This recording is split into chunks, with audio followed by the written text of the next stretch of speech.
as a bruiser or a straight up tank. And his overall kit is meant to fulfill this role. Now, this guy has a really cool gimmick in which he is able to transform into a bigger, monstrous version of himself, and that's the Mini Gnar, which you are the default mode, and the Mega Gnar. The Mega Gnar gains a lot of bruiser type abilities and tank abilities, while the Mini Gnar is more mobile, has longer range on his auto attacks, more attack speed, so he's more mobile in that regard. And you can see there you have a passive called Rage Gene, which gives you Fury as you are in combat, and when it gets to 100%, it's when you can transform. Now, the transformation can occur instantly if you press an ability, or it will take a couple of seconds after you hit 100 to actually transform. So we'll see how that we'll see that in a minute.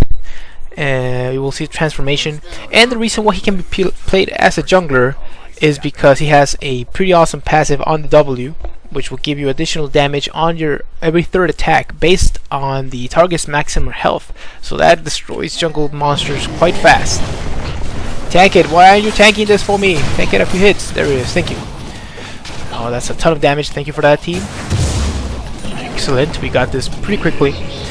And the rest of his abilities are pretty awesome as well, but this is the one that makes him an awesome, well, not an awesome, but a decent jungler, or a decent clear of the jungle. So for his first ability as the little Gnar here is your boomerang. You saw me there, I just threw it. And basically what it does is it gives you a really long range skill shot that it will hit a target and it will turn back as soon as it hits it, so it will not actually hit a lot of minions and stuff like that. It will just hit and maybe do a small AoE around that and go back. If you catch it, you have reduced cooldown on the ability again, which is awesome.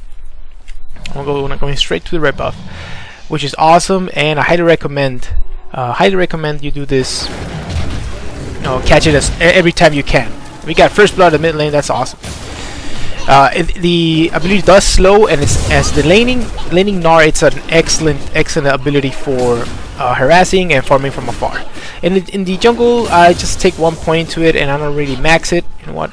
Top is pushing a lot, so I'm gonna concentrate on farming this, getting that level 4. So I'm gonna get an extra point into the W here, so it's faster. Good job.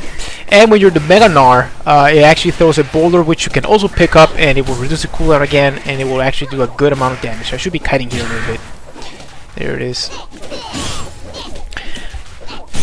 One thing I didn't mention about the boomerang, it does reduce damage to the subsequent targets that you hit by 50%, and you cannot hit a target multiple times. So it's only one hit per target, and that's pretty much it.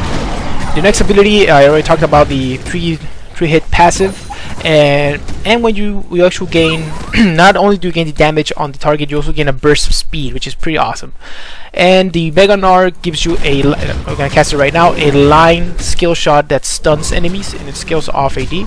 And since I will be maxing this first, it will actually give me a good amount of damage and low cooldown on this when I transform. So pretty awesome to have this at your disposal. And your next ability is your E. Your E is a small leap that gives you attack speed when you're in the Mini Gnar form, and you also are able to jump additionally. So if you hit a unit, it doesn't have to be a ally unit or enemy unit, it can be any type of unit, you will gain a little bit more jump. There it is. And the second jump actually gives you has a scaling HP scaling on the damage, so that's pretty awesome to have on the ability. Although it's pretty hard to aim, you have it there, and it's important that you do. And when you're the big Gnar, it's just a regular jump that will do damage based on your max health as well, and it will slow enemies around yourself. So that's pretty awesome to have. He's about to transform, but we can probably do something here. Here we go. Oh, nice jump there. You have excellent chasing. No, go in here. Go in here.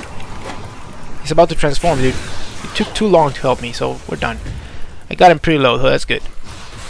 Your ganks are not the best, at least early on, and you need to do a good job of balancing out the your Fury meter, your Rage here, so you can actually transform in the appropriate time, which is not easy. I want to try out. I really like going tanky in this game, and I think I'm gonna go tanky because we don't have a tank in this game. We need me to be tanky, so I'm gonna go straight up to the Spirit of the Ancient Golem, and I'll get damage after that, and I will I will probably get a Giant's Belt after I get some AD, because you want to use synergy with the Ancient Golem as well. I have seen people go with Wriggle's Lantern on him. It works